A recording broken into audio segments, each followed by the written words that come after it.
We are days away from rookies reporting to camp, veterans to follow, but with training camp news, what moves the needle and what does not? That more this week on the Footballguys Dynasty Show. And Jordan, it's about filtering season. There's going to be a lot of news. What matters, what doesn't for you?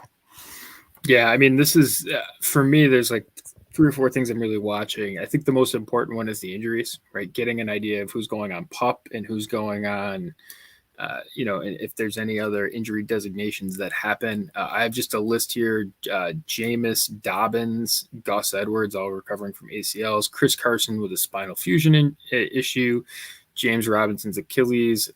Etienne's Louis Frank. Chris Godwin and Robert Woods with ACLs. Michael Thomas, there was actually some good news today, which is good.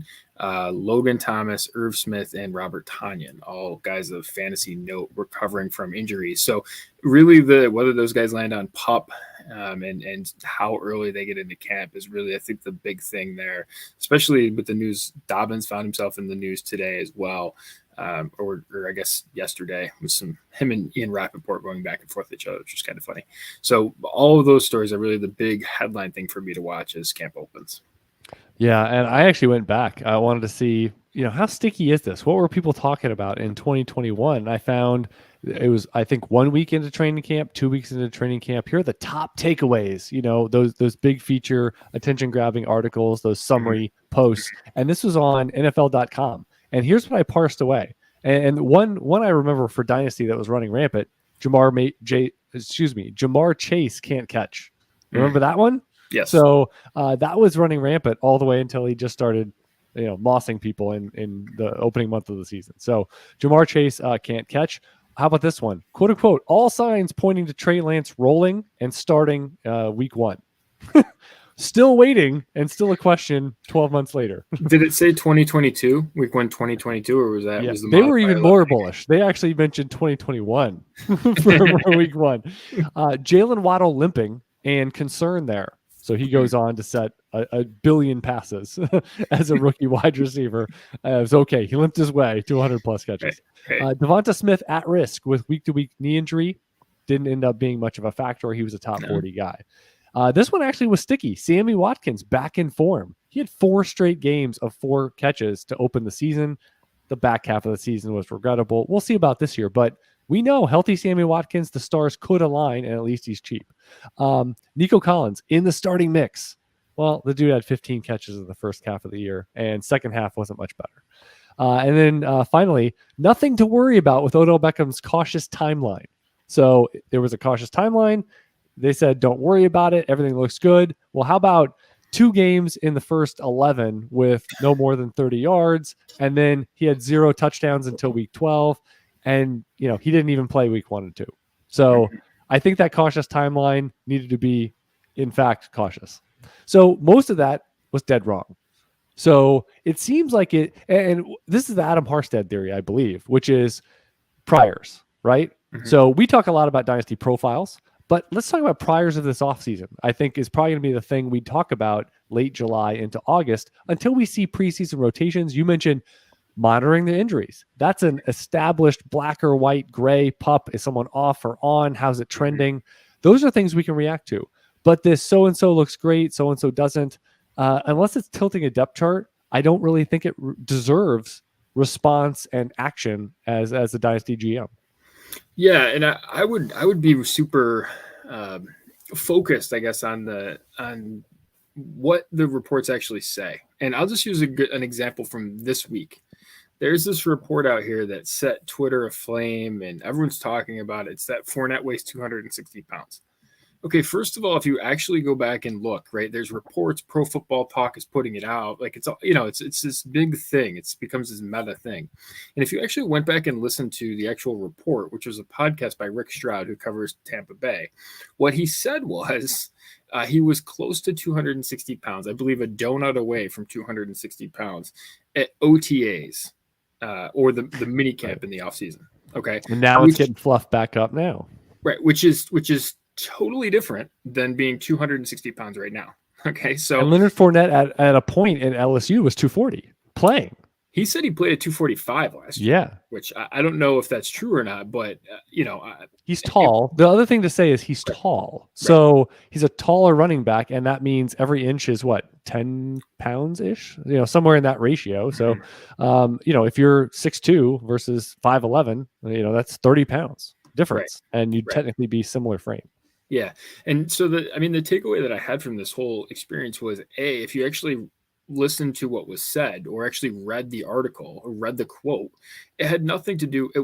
He was right. It was at OTA. Was this off season? And it's like, well, is that February? Is that it had nothing to do with current information? April? It wasn't current. It was a. It didn't say shows up at, will be showing up. Well, it hasn't happened, so it need to be next week. But that is something you can take away. So and so bulked up and reports at camp at X weight. Mm-hmm. That's a current report. That is something that is active. And like you said, months ago, who knows what players do and what their process is.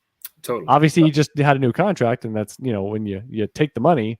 You would hope the same motivation is there, and you'd be as hungry as in a contract year. So that is something, just in terms of storyboarding. But like you said, the facts of it, not today. We're talking about practice. We're talking about OTAs, which is a while back. Yeah, and so just be careful on those things. The other thing too, I would say, like when you're reading news, especially rookies, this is a constant trap for rookies. We spend all this time preparing for rookie drafts. We spend all this time, and I say we, I mean the collective, you, me, all the listeners, right? We spend all this time preparing for rookie drafts and studying these guys.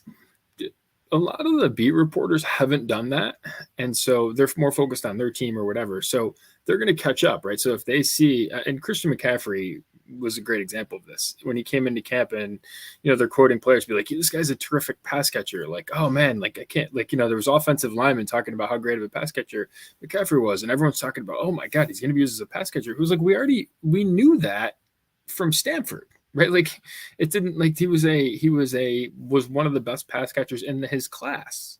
Like it shouldn't surprise us, right? So just be sort of careful on that, because it can be really disorienting, and you start double counting. And that would be one thing I'd say. Just if you're looking for stories to look for things that are players doing stuff that you didn't know that they could do. You had questions. They didn't catch the ball in college. The AJ Dillon, right? Like the reports of how he's catching the ball in camp, that's more notable than someone who obviously, Rashad White catching the ball well. Like that would be an expectation. Or, like Malik Willis, man, he's got a strong arm, and he's, looks fast out there running around. Well, those are two things we knew. That's double counting. Right. Totally. And I would say one other thing, I just really love parsing out the depth charts of the tea leaves in preseason games. And I do think it is becoming more difficult because you're down to 3 games, and teams handling games and not seeing starters globally sometimes for these teams. But there's a cross section of the league and a cross section of predictability when you see patterns develop or players moving up and earlier in the game, getting first team reps. And this is just an annual exercise that we do. And even if it's not every team and every positional group and pivotal ones like running back on, who's kind of trending towards making the 53 or being in that top 2 or 3 things that might affect roster spots for you, or having players on taxi or not, or whatever. And that type of stuff are things that if you grind your way through, you can get data points on half the league. It's not going to be certainly every team, and they're going to keep it close to the vest and not play anybody or whatever. And you're going to see lots of the running back 3 and 4. Well, it doesn't really mean anything because the first 2 guys didn't play at all. So, but those are types of things coming up in a few weeks that certainly will be discussed as takeaways and more tangible aspects of this training camp process.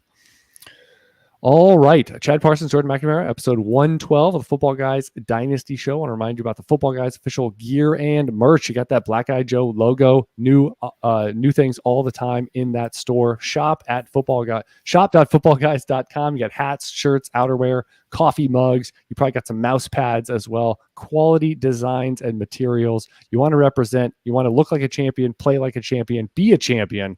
You need to support yourself like the champion that Football Guys offers you with their gear and merch. Do want to remind you to rate and review us on all your podcasting platforms because we are on our own stream. Thank you for finding us. If you watch on the YouTube show, we can always play the game as Chad's standing up or sitting down. You can also say what state is Chad currently in. Just barely in Florida this week. So new location. No, what was it last week? It was the snowboard behind me. Correct. So snowboard officially gone. Jordan's been doing some demo in his kitchen. Yes. I was doing demo by just basically taking the snowboard out and recreating a different atmosphere in the studio this week. And Jordan, we got some big trades to discuss this week. I started a new game on one of my pieces of content this week, which is basically, did you get enough for Justin Jefferson?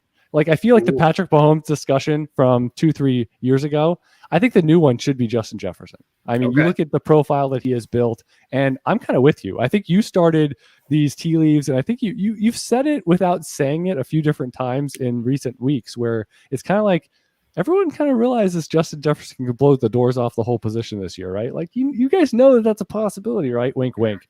Where I looked back, I mean, he had a monster season last year, and yet it still seems like a lot of untapped potential with Kirk Cousins, new look Vikings offense, and just Justin Jefferson doing Jefferson-like things that, I mean, this could be, I mean, remember Cooper Kupp last year?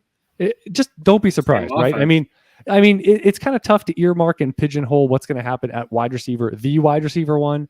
But I think, don't be surprised is a good mantra for Justin Jefferson, just doing even bigger things in year 3 here. But 23 years old, what his profile is, I mean, checks every box. And when you say he's going to be insulated age-wise for the next 3-4 years, good luck at the wide receiver position finding that combo.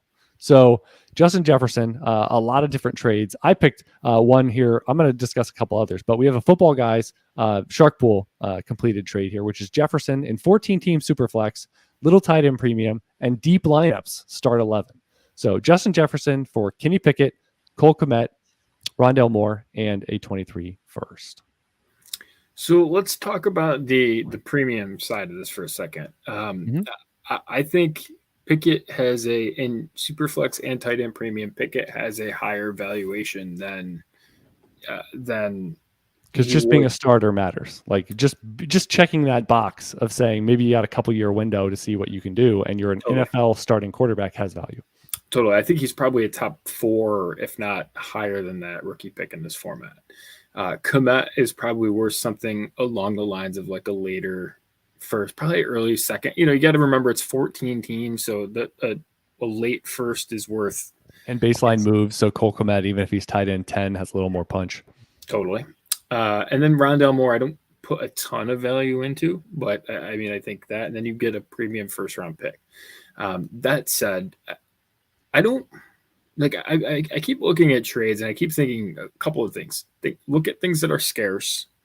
And the other thing is look at solutions to problems, right? If you look at your team, your dynasty team as a series of problems that you're trying to fix, what problem have you solved with this trade? You haven't solved a problem, right? You haven't really created a solution at tight end. You haven't really created a solution at quarterback other than some depth. And you're giving up a clear-cut solution for, I hate to say this, but a decade at wide receiver, and you're getting a future first. I mean, like, I understand what the person's trying to do, but I think that they should have shot for, if you had given me, if we could tinker with this a little bit and it wasn't Pickett and it was like, I don't know, Derek Carr, a quarterback that's better, that's more proven, that might help you this year, right? If the tight end is Goddard, right, I think you can make an argument that Carr in a first. I mean, I think you can make the argument in this format that if you've got big, you got a decent quarterback, but then big time questions beyond one guy. Yeah, I think you can make the argument Carr in a first is good enough right there. And I think like that is actually solving an issue for you, right? Where Pickett might not solve it. See, that's correct. The problem. and you made yourself worse. Where if you go to like if in this format you can go and get 2 elite quarterbacks, like you're already really high up there. And again, maybe Carr's not elite, but like he could be this year, right? He could be pretty high up this year. Maybe question the longevity of any eliteness for him because he hasn't really been that guy. But this year is a season that he could be that. And like all of a sudden you're really elevating your team. Again, we could debate that a little bit more, but I don't love this because you haven't created a solution to any problem. And Justin Jefferson's super scarce. So give me Jefferson here, although I get what the person's trying to do. I just think it was poorly executed. Yeah, and here's one other thing. When you get a bigger deal and it's like I'm giving one thing for 3 quarters, and what I don't like sometimes, and this trade reeks of this, is if you go all the way and at some point in time you're banking on the pick. Like big time bank. I like the pick to be more juice and being like, I can win this without the pick. The pick can be gravy.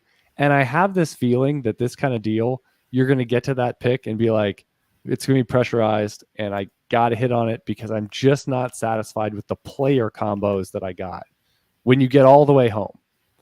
And I think there's going to be a lot of pressure to either make the proper and big time trade with that pick to get it right and to push you over the edge or try to catch up in this deal. So I think you gotta be really careful. There's probably 10 players in general in a super flex format. Super flex, you mix in a wide receiver or 2, maybe you mix in Pitts. Like if you're going to deal them, you got to be super careful. You've got to get it right because the odds are kind of against you. Like the pigeonhole, I'm going to do this exact right, like 1 for 3 deal, and I'm going to nail it. I think you got to, and to find the right team that has the right combo to make it worth your while, and a blend of production to soften it now, even if you don't get the highest end producer, and then stuff on the back end, whether that's young players or picks or whatever, to get that right combo. You just can't shop a specific player like this to every team in your league. You just can't do it because they don't have the right combo. And this is the other one I wanted to present to you is Justin Jefferson in a different deal.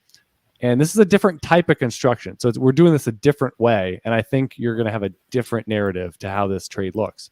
We have Jefferson, Tua Tagovailoa, and a 23 first and second. So that's a lot adding to Jefferson. But what you're getting is Josh Allen and Stephon Diggs.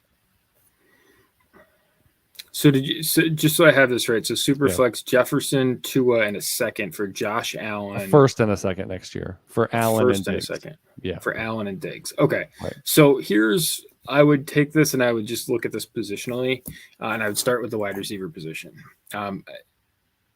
You are sacrificing something at wide receiver, which is the longevity of Justin Jefferson, presumably. 5 years. Correct. For Diggs. Do they have similar ranges of outcomes in the next 2? I would take Jefferson over Diggs in the next 2, but like sometimes it's the price you have to pay to get a deal done is to make this, right? You're borrowing from the receiver position to get better at quarterback, right? This is like anything, right? You can't have everything in life. You have to borrow from certain aspects, right? You have to borrow from different parts of your team to make other parts of your team better. So I definitely like the way that this is done directionally. You haven't done it at running back. You've done it at quarter. You've borrowed from wide receiver, go down at wide receiver, and make it up with a similar target number probably over the next couple of years. That's fine. But the key to this deal is you made a massive step forward at quarterback.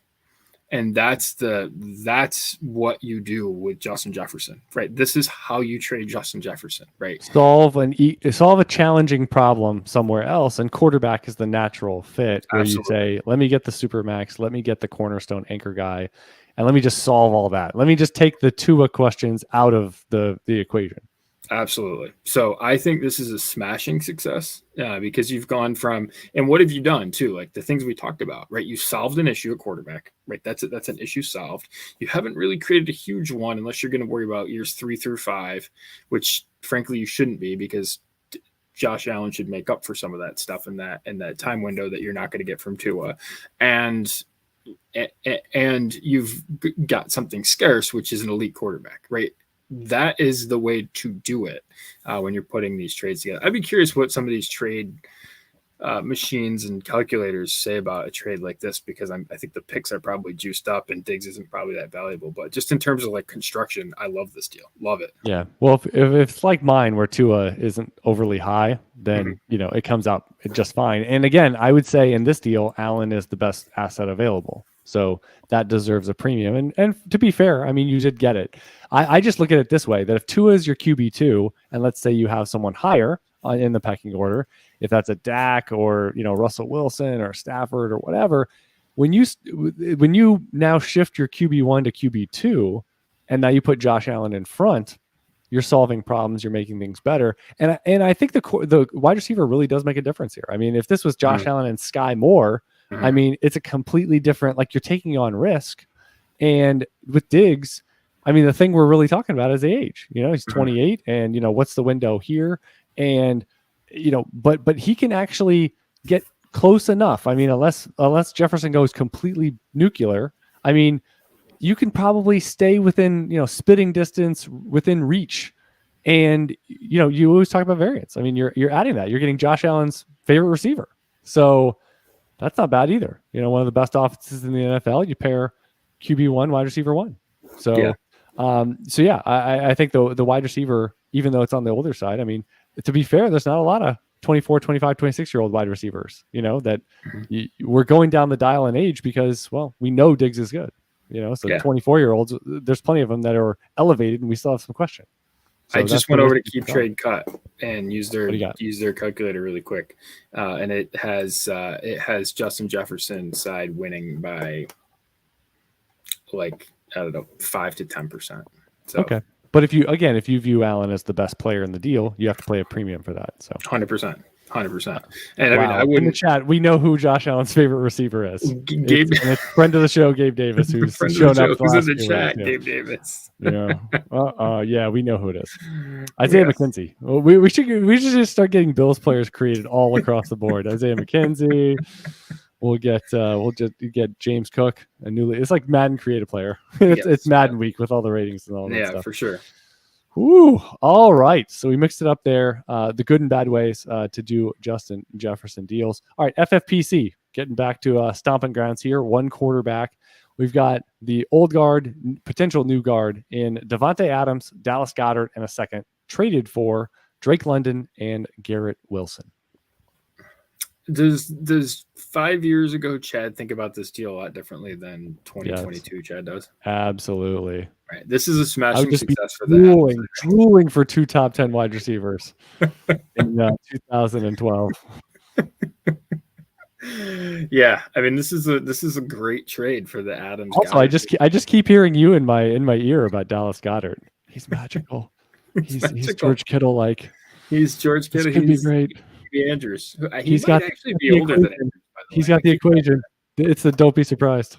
Yeah. Well, it's all has to do with volume. And Goddard gives you the ability to go one tight end. Like in FFPC, I think the value of having a tight end, and frankly, again, it's not 10 guys. So if you have a tight end that you can go onesie, at that spot with other than, coming upon a strong option, or, you found Dawson Knox off the waiver wire at some point in time or whatever.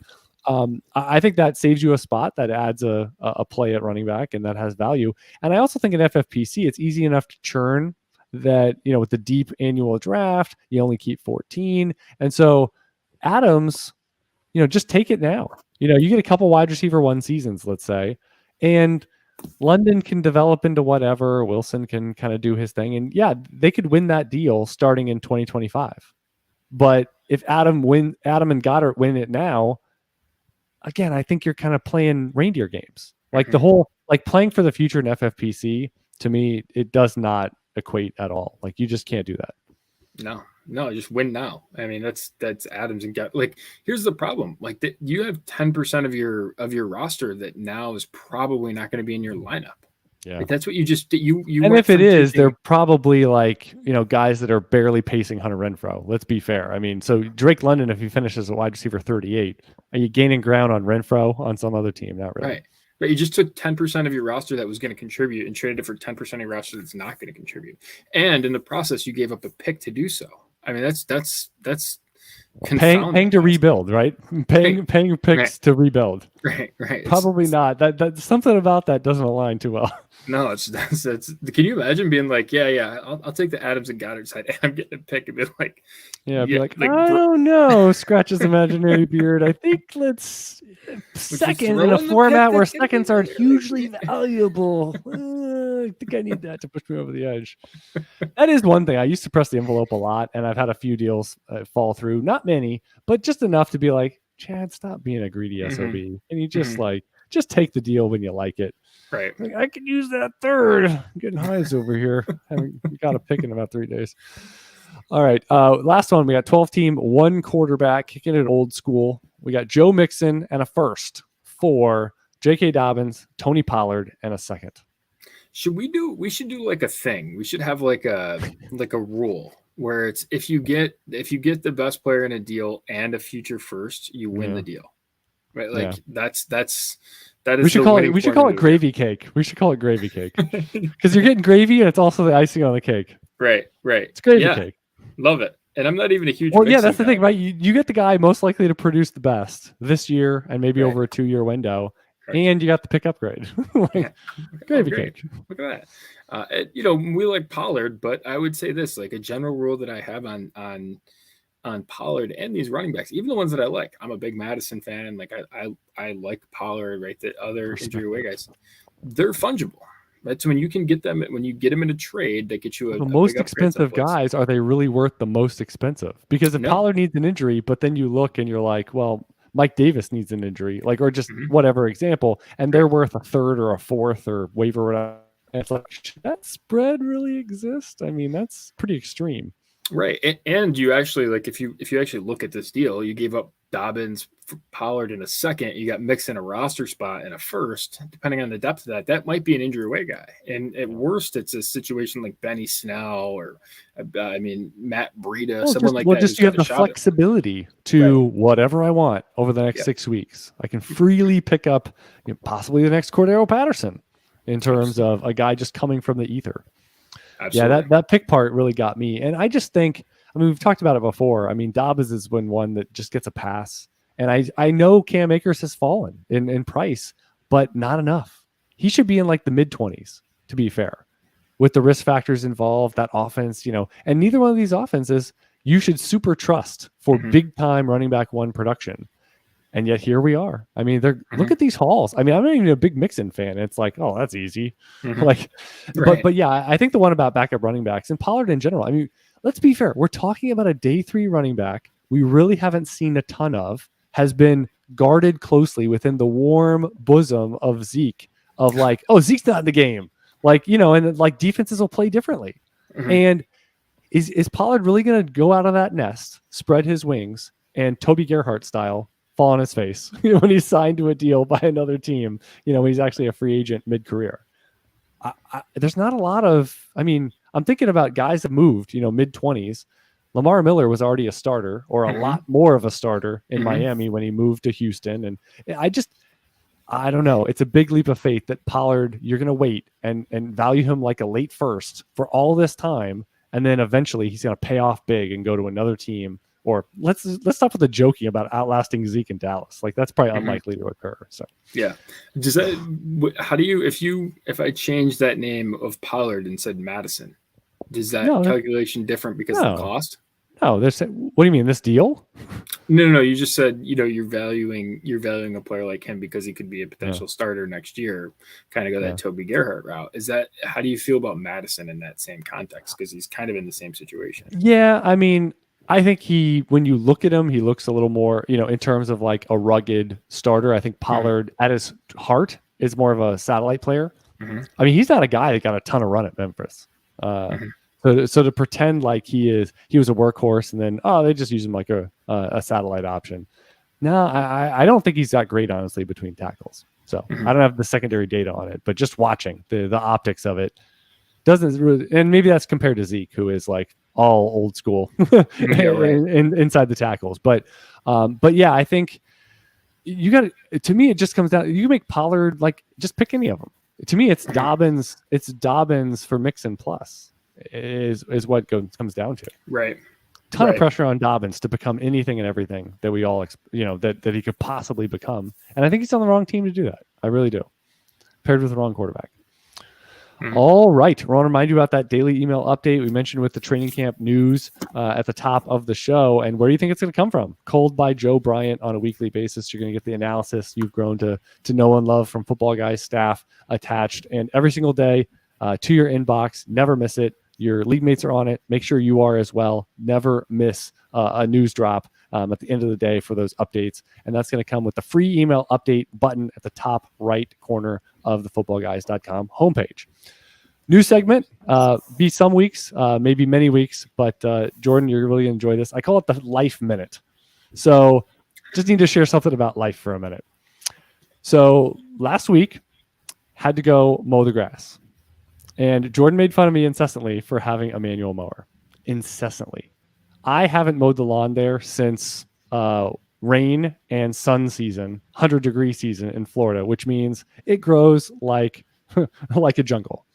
And I didn't know what to expect. I roll up, and it looks actually not as bad as I was expecting, but it is vibrant green, thick, and tall. And it's been weeks, Jordan, weeks, like HOA violation weeks. And I commit to this thing. I was ready. I was well rested. I go into this manual mower in hand. And this is not like some people actually think that what I just said means, oh, it doesn't help propel you forward. Like it runs on gasoline, it plugs in, and it just doesn't move it forward automatically for you where you just steer. No, we're talking blades in a concentric circle and you push it like it's 1946. And Jordan, you made fun of me when I got it. And I had one more grass to hoe here. And Godspeed. It was a corner lot, extra grass all around. I started and I laughingly to myself thought it would be an hour. You know how many times you have to go over when it's long and like mid shin with that thing? And I'm doing it. I know you're supposed to set it at the highest, do the whole thing apparently, then set it lower. I ain't got time for that. That might have been slightly faster. Jordan, 4 hours later. Oh, no. 4 hours. Noon to 4. This isn't a big lot either. Heat of the day. Well, it's like a quarter. It's like a quarter. It's like 0.22. 0.22. Am I an amateur? Yeah. And you know what? I like cardio-wise, I was just sweating. I was having a nice time. Listening to a bunch of podcasts. But I'll tell you, 2 straight days, my hamstrings, I could have played a violin concerto. Because I had to throttle down, and I don't know, just the new moves. If you ever know, like if you're not a basketball guy and you go out and play full-court basketball, you're going to hurt in ways that you just didn't like. I'm in pretty good shape, but not like basketball-centric shape. So 4 hours, hamstrings on fire, grass looks great. Hopefully, this may be, Jordan, the last time in my entire life I mow grass. It might be. It's going to put you right into retirement, huh? But that $20 mower, I used it a few times, and you know what? This was going out on top. But I just had no idea. Like an hour turned into 2. You start slowing down slightly, and you get the different types of grass, and it takes you like 10 times. I ended up having to only go like 6 inches and then like move over and overlap it and keep overlapping. Oh, man. You would have been laughing your butt off. If you saw a time-condensed video of that thing. Oh, man. What's the longest you've ever mowed grass? So I guess I'll finish with the question. The amount of time. Duration. Well, I used to mow grass for a living. Okay. I used to work on. Well, what's the longest single without the longest job, the one house? Did you ever do like an acre or something? No, I worked at a golf course, so I would do. I would. That was all riding mower though, right? What? A golf course was manual. Oh yeah. So we would mow in the morning. We would mow greens, and the worst job that you could get was to mow tees, really, because the way the tees were there's like 5 on each hole, and it was a lot to move. But tees were very difficult to mow. Did you have to move the tees, mow, and then move them back? Yeah. Oh man. So you would mow, but there was usually 5 tee boxes a hole, and so it was a lot to do, and they were hard to get to a lot of times. Like it wasn't right off the cart path. So it was a hard process. But the worst was to go to mow greens in the morning and then tees like after your morning break, because you'd be out there and it'd be mid-August or July or August. I mean, just totally. And I remember actually it was the summer after my first year of college, And so I came home and I was like, I must have sweat off 15 pounds. Like any weight that I actually went back to college weighing less my second year than I did going in as a freshman. And Freshman that's how much 15 and the summer 20 all gone. I lost. I went to college my sophomore, and I was like thin when I went to college as a freshman. I went back weighing 5 pounds less. Yeah. Wow. Yeah. Yeah. So it was good. So that stuff will keep you. And then like you go stand in the bunkers and it's like 110 degrees in there and you're just, yeah. What were you doing in the bunkers? You got to rake them. I remember we picked a day to actually do bunker reconstruction because we had like a rainstorm and they kind of washed out. There was problems with the way the bunkers were. So we had to do reconstruction of them. And they picked a day where it was like 100 degrees and you're just standing and you just can't drink enough water. And all that stuff was fun. So yeah. Beyond being club pro, what's the best job on a golf course? The best job on a golf course? Is it picking up the range balls, or is that like they always joke about it on commercials? I mean, the best job on a golf course is probably the starters who would all get tipped really well. Like the guys that would like take your bags out of your trunk because they're making like $10 a pop, and we're out there doing hard manual labor and making a fraction of what they're making. So that would probably be the best. The cart girl's got a good gig, So yeah. Oh yeah, going around selling beer, sandwiches. Yeah. For sure. Candy, smokes, whatever. Yeah. Derek from the chat says maybe Leonard Fournette should work on a golf course before training camp starts. Touche. Let's call the callback. Derek's a pro. Exactly. All right, let's finish out with some quotes from the Football Guys Dynasty forums this week. While I covet 2023 firsts, hoard them even, I don't mind paying the first for a win now team. They're going to be less valuable the later they are as in terms of the picks. And if you can get a foundational piece, they're doing their job. Yeah, I mean I think the key part there is the foundational piece. So I usually think of that like top 30 asset would be the type of deal that I'm looking for. Not every top 30 player in ADP, right? It's a little bit different than that, but I might differ from the market in some spots. But generally, like that's if I'm going to spend a future first, like that's kind of where I'm shooting for, and so that's really the thing that I would focus on with like if I'm going to trade them. That's kind of what I'm doing it for. But I've actually had, I'll be honest with you. I hear a lot of commentary about how tough they are to get. I have had success getting them, and I've had success getting them in startup drafts. I've had success getting them in trades. And I think a lot of times if you do some of the stuff that we talk about, like the move down from Justin Jefferson to Stephon Diggs, like that's probably not going to net you at first, but those types of moves where you're kind of closing the gap in the next couple of years. Like the gap's pretty close the next couple of years, but you're really the difference that you're worried about is 3, 4, or 5 years down the line. Those type of deals can actually net you some pretty good stuff in terms of pick return, and that's something that like I've used a lot to try and get some future assets. AJ Green is done. I mean, he wasn't last year. Right. I mean, it's funny. I was thinking back to when you were saying the thing about stories we were watching from last year. One of my things was either AJ Green's not any good or Joe Burrow can't throw deep. And actually, neither one of those things was actually true. And it was just a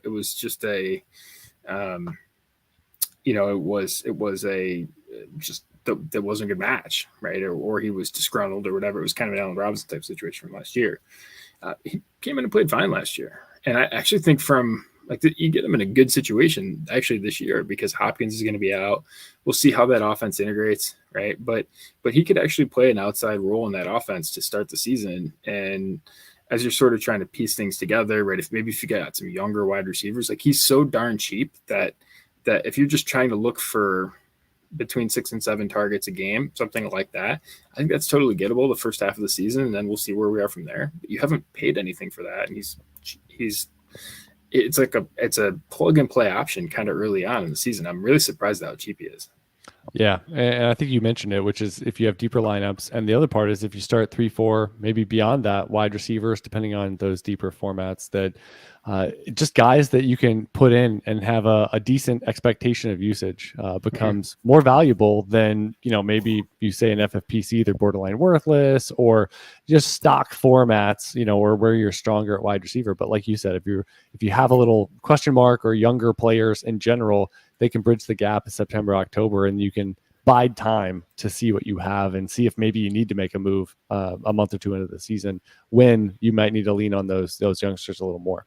I took DeAndre Hopkins earlier this month. I took Hopkins at 103 overall. It was 907. I then ran it back with AJ Green at 20 in the 20th round at 236. You might Franken start. Yeah. Just you might get wide receiver 23 aggregate on the year. Perfect. Moving on. Right, like 17 starts. I'm ready. Right. Exactly. All right. This one might ruffle some feathers. Dallas Goedert is actually a sizable downgrade from TJ Hockenson. Hey-o, you mean sizable upgrade, right? Listen, I think the only question that I have about Dallas Goedert is how much volume he gets. He smashes Hockenson in any sort of on a route run basis. He's in a totally different universe than Hockenson is. It is entirely a question of how much they're going to drop back and pass. And a couple of things are actually hidden in last year's stats. When you look at it to actually start the season, I think it was Hurts played 15 games last year. I think he sat out one. I think it was 15 games, the first half of the season, basically, when you looked at it. He sat out the last game and he missed the game with COVID. I think it was the Minshew game. So 15 games, the first half, basically, they threw the ball. They dropped back to pass like more than 40 times a game. The second half of that season, they dropped back less than 30 times a game. So when you start looking at that, like there's a big dichotomy there. Well, what do? They went out and they got A.J. Brown. Is that a team that's going to be that want to run it a ton and throw it less than 30 times a game team? Or is that the team that really wants to throw it, drop back to pass more than 40 times a game? It kind of signals to me that they want to do that pass-centric thing because that's where they invested their time, energy, and money, and a lot of it. So, I mean, I think they're going to want to show off their fancy toy, which is the newly acquired A.J. Brown. And if that happens, Goddard can absolutely destroy on a Mark Andrews level. If they were to get a high amount of drop back passing attempts, Goddard can smash. He's one of the best players in terms of yards per route run, in terms of the targets that he gets per route run. And you got to remember, he wasn't participating in the same amount of routes because Ertz was there. So he wasn't on the field as much as some of these other guys are. I think that's a hidden efficiency. The lack of Ertz is just going to boost him up. So he's running 80+% of the routes, as opposed to when Ertz was there and he wasn't doing that. So I think there's a lot of things that are going in his way that are sort of, little micro edges that you're going to get that I think could really add up to something big this year. And we could see that offense concentrated between three guys more than maybe other teams. And the other facet is A.J. Brown missed a bunch of games. So you could see something unlocked if Smith or Brown were to miss a huge cross-section. Goddard elevates. He's seen 95 targets as a career high. So like you were talking about, I mean, the volume is what's missing, not the efficiency. And that big season, if it suddenly goes to 140, that's where you see explosion, moving up and challenging. I mean, he's one of the few guys. I mean, tight end one is within the expectation, a range of outcomes, without a lot occurring there. And boy, wouldn't it just be a tragedy though? I mean, they have so much talent there. They spend a first round pick on Smith. They have Goddard. They bring in Brown, and yet they still, run the ball a ton and have Kenny Gainwell getting a bunch of touches, and and it's just like, what are you guys doing? What are you guys doing? And maybe that's all you need to know about Jalen Hurts. Who knows? Right. Hey, so I actually went and looked up some of the data as you were talking. Career points per route run. So this is career PPR points per route run. Dallas Goedert 0.41. TJ Hockenson 0.35. So that's a top 10 percentile number there for Goddard. It's about top 20 percentile there for Hockenson. Yards per route run in his career, 1.79 for Goddard, 1.46 for Hockenson. That is the difference between 94th and 84th percentile. So a pretty big gap there. And when you're looking for tight ends, what you really, really want is that elite elite stuff is a differentiator. And I think that Goddard has it in places that Hockenson clearly doesn't. Yep. Last one here. The right answer is to have super flex, but manage the scoring so it isn't the same as a 2-quarterback league, so that it isn't an auto start quarterback in the flex. I mean, you have to play the game, right? So I'll say this too. I think people can get a little cute with Dynasty. I think people can get a little cute with fantasy football in general, where they're trying to make a stand. Hey, this player isn't any good, or hey, this player is better than this player, or you hear stuff about, oh, Jerry Jeudy's such a great route runner, or, these things where people take these stands on, a moral level. And it's like, well, the goal isn't to be right about that. It's to score more points than your opponent. And so I would just, play whatever format it is, whatever format you want to play, that's fine. Understand the format, study the format. And then when you get players that are good in the format, right? Like make that decision there. So whatever format you want to play it. That's fine.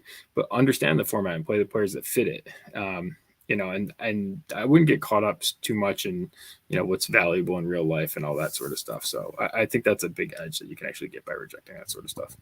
Yeah. And honestly, I think it's really tough to have quarterbacks score at an amount that they aren't viable or optimal flexes. That if you have two of them, really bad. Yeah. I mean, there are cases, you get, Tim Boyle or something like that with a random start. You're like, oh my God, he might score 9 points, and you legitimately might have better options from other positions. But by and large, you got 2 of them, you start them, you got 2 strong ones, they're auto plays. So I think that's tough to correct. And here's the other thing. You can manipulate scoring. You can create some secondary parallel universe where, quarterbacks get 3 points per passing touchdown, 50 yards per point. Like you can manipulate and do whatever and tight ends get, 0.20 for yardage. And like you can do whatever you want. You can make tight end double the value of any other position if you want to. I also have been thinking more just about, startups that are going on, and you could twist the format to be whatever you want. What's the end game here? Because it's almost been like it's almost been an environment where, are we trying to replicate positional values in the NFL? Are we trying to just have fun? Are we trying to make it so that it's a puzzle to solve? I mean, that's something you're kind of alluding to, is that, if every single one, the more twists you put in, here's a yardage bonus, big play bonus, tight ends are getting 0.15 and it's staggered PPR, and like you do all this stuff. That means you can't go in with cookie cutter rankings and player values into your draft and into your league and win it. You have to do something extra. You need, that secret weapon. You got to analyze the format. You've got to get good advice. You've got to create a board and player value universe that makes sense when you go into it, understanding and digesting it. So complicated is fine. Simple is fine.